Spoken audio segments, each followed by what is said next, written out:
went on to reconnect. I say reconnect because you've always had that connection with Vibes Cartel. And how do you also, I'm asking this question only because I want to address this once and for all, respectfully, of course. There are conversations and consensus around King of Dancehall, King of Dancehall, King of Dancehall. After reconnecting with Vibes Cartel, I think this is how I see it, right? You have basically shushed on that particular topic only because I feel like after what I myself watched the conversation with Vibes Cartel and the Drinks Champs, he spoke a lot about respect. He spoke a lot about giving credit to who credit is due. And I then got to understand the importance of, there's a saying in Chise, so it's like if okay, mean to mean come, I'll try and say it. So cherish yourself, nobody's gonna crown you as king. If you wear the crown yourself, nobody's gonna crown you as king, right? And I think you've been a little bit mute on this topic of dancehall king situation. My question to you now is, after collaborating with Beyonce and reconnecting with Vibes Cartel, how do you define your place really in the global dancehall scheme? Because you do dancehall, you are known for doing dancehall, you do dancehall in Ghana and Africa. When we talk of kingship, when we talk of pioneership, when we talk of somebody who has made a massive statement, it's almost as if you know kind of vibe.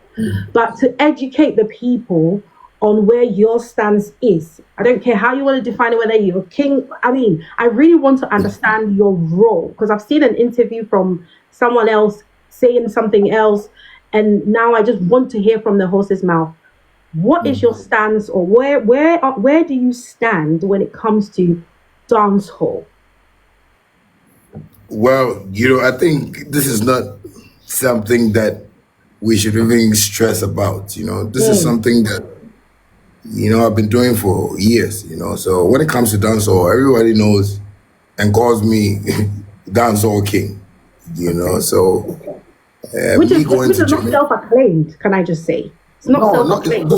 I've said it several times, like on interviews, on my live videos, that it's the fans that gave me that name, and I used that for a song, because back in, let me say, 2008, 2009, we used to play shows around the Tawala, La Paz, places that, anytime I hold a mic and I'm doing my reggae, my dancehall stuff, people, refer to me like that.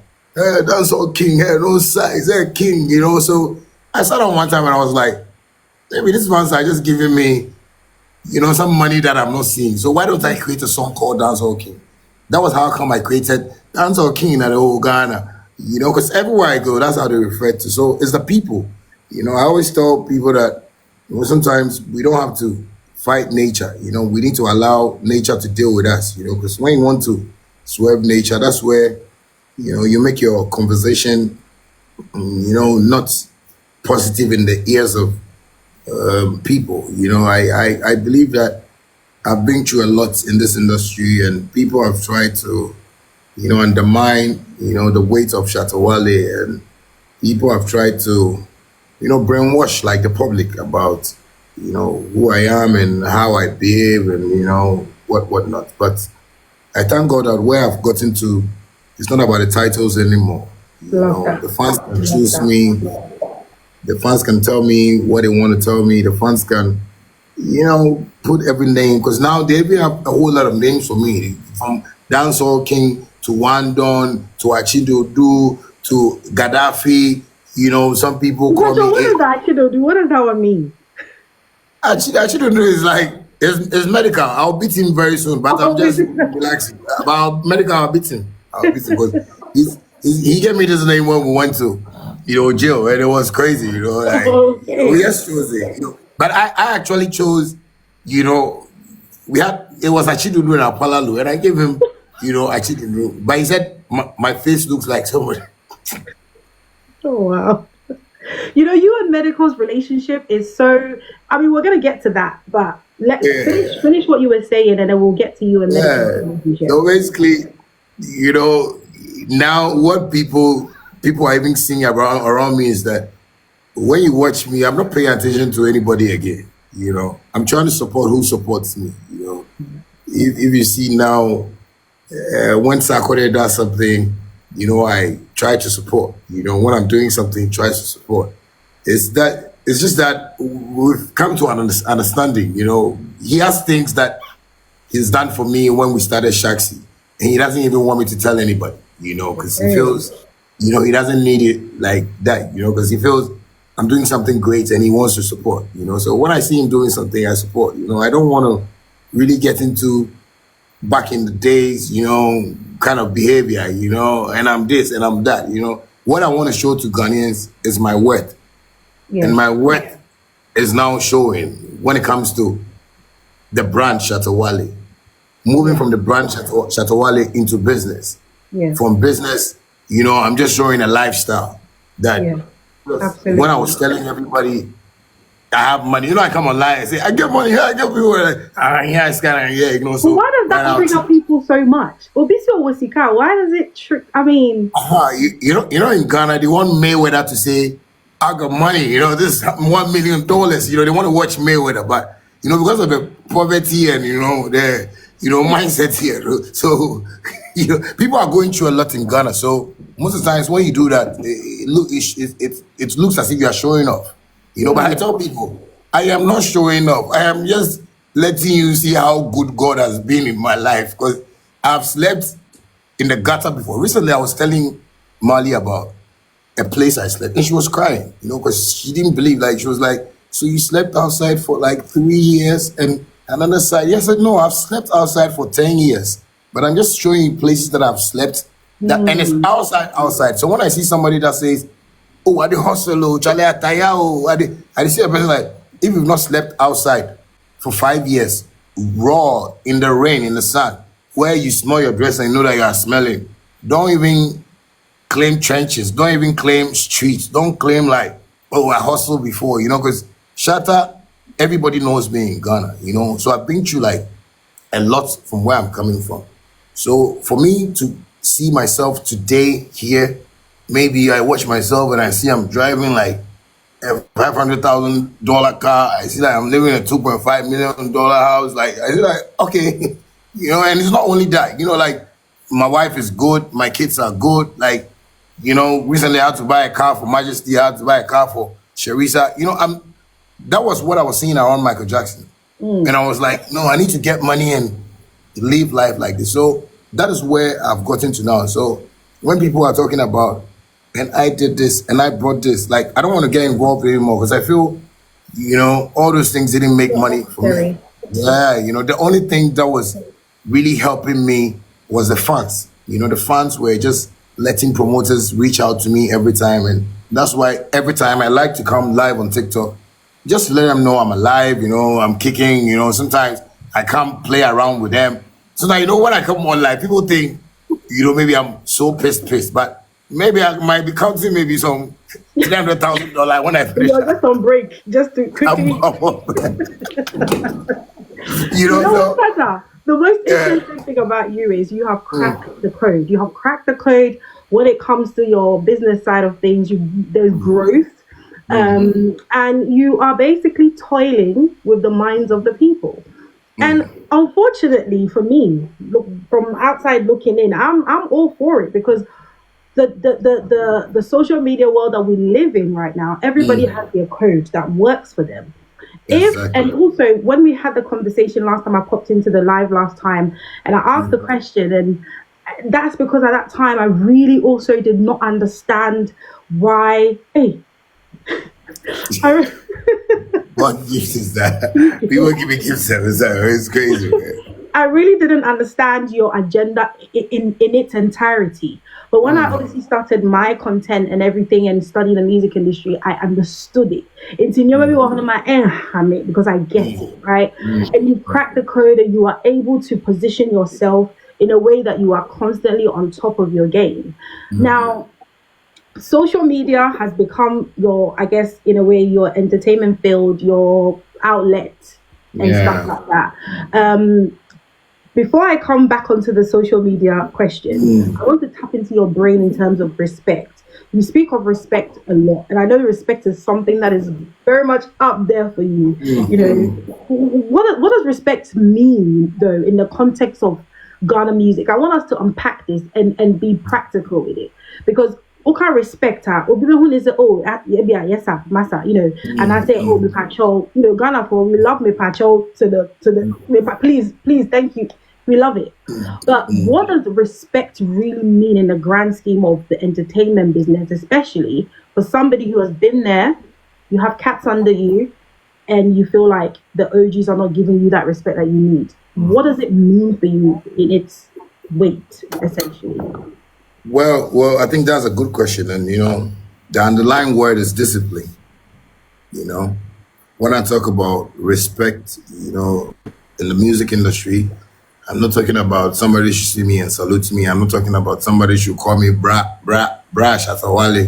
You know, yeah, you know, Ghana here, you know, people call uncles that even are not their uncles because, you know, they are family friends. Uncle Patrick, you know, I have my cousins in London, you know, they in Mitcham. You know, one of them, his name is Jermaine. One time, Jermaine came to Ghana and, you know, when they dropped from the from the plane to like the car, we were going to the car, it was like, Charles, he was calling my dad, Charles, can you pick my bag for me? And one of my auntie was like, hey, shut up, say Brad Charles. He said, but he's not my brother. Like, you know, like the way he said, I was like, wow. Yeah, because my daddy is not the brother. So what is the Brad Charles for? You know? But here, you know, people, you know, tend to see those things as disrespect, you know? I would say discipline because when you have discipline, you know where to, you know, play at and where to be serious at, you know.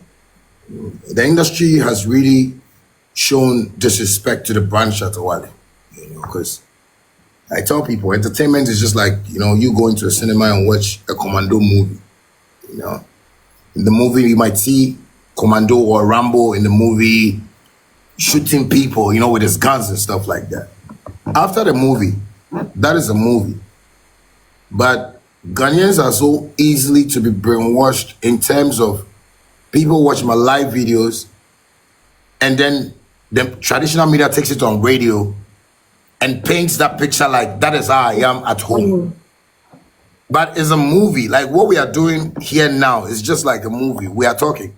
But when me and Ohemaa is at a cocktail party and we are drinking champagne, we know what we want to talk about. Yeah. Maybe you might want to pop your booty small, me and, you know, or somebody will take a video and say, hey, look at what Ohemaa is doing. Hey, is that how she is?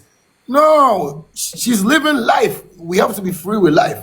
You know, but that is what people don't understand here. And that is what I find in the industry that they've taken advantage of onto the people to let them know that Shatta Wale doesn't disrespect, but he claims we have to respect him. But I ask people, when was the last time anybody saw me like beat a radio presenter, you know, or run into a radio presenter and want to fight the person or any media person? I don't do that. I guess most times people have a habit, or some people tend to have the habit of throwing the stone and then I guess hide it in their hand, isn't it? Because you're not just gonna get up and start hoo-haing and, you know, making noise and I guess for being frustrated about something. And also one thing I always say is when it's just like pain. I mean, I'm in the medical field, so if somebody tells you that they're in pain, you don't have the right to tell them that they're not in pain. You just have to understand that they said that they're in pain and they are looking for a solution for that pain, you know. So you listen to them and you see where they're coming from. Celebrate next time. Also, because you're in pain now, brush it off your pain away because it is not the way that you want us to see it, essentially. So I think once I understood things from that perspective, I got to know that things have gone on. People are not being honest because it's internet world. People are not going to say what it is. They'll say it behind closed doors, but Shatta will bring it to light and talk. So because I feel I'm not even cutting, because I feel, you know, this is like business, you know, this is work.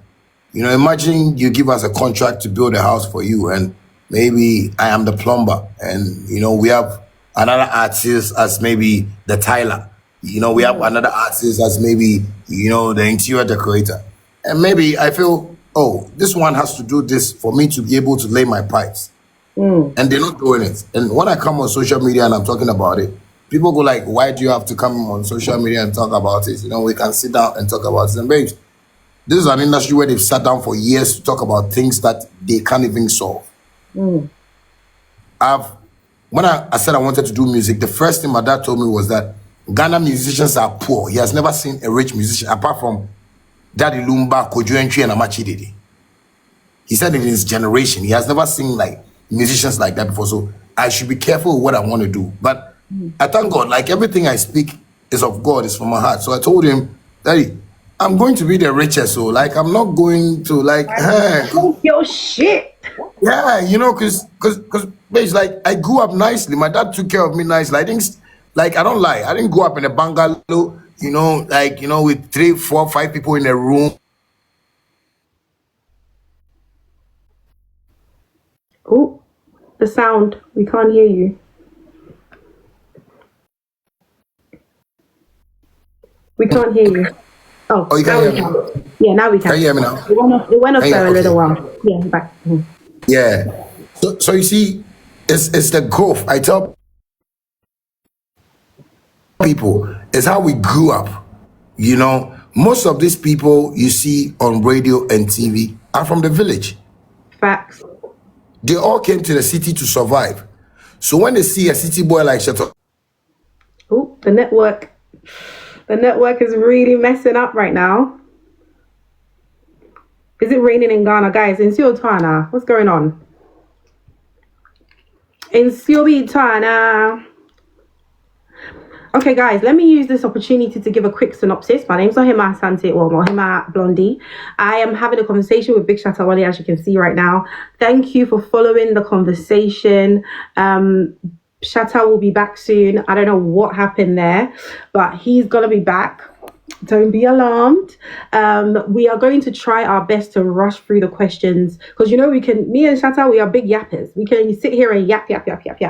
But I want to also give the opportunity to the 4 artists that are going to come on and play their song. So we're going to wrap up very, very quickly with the conversation.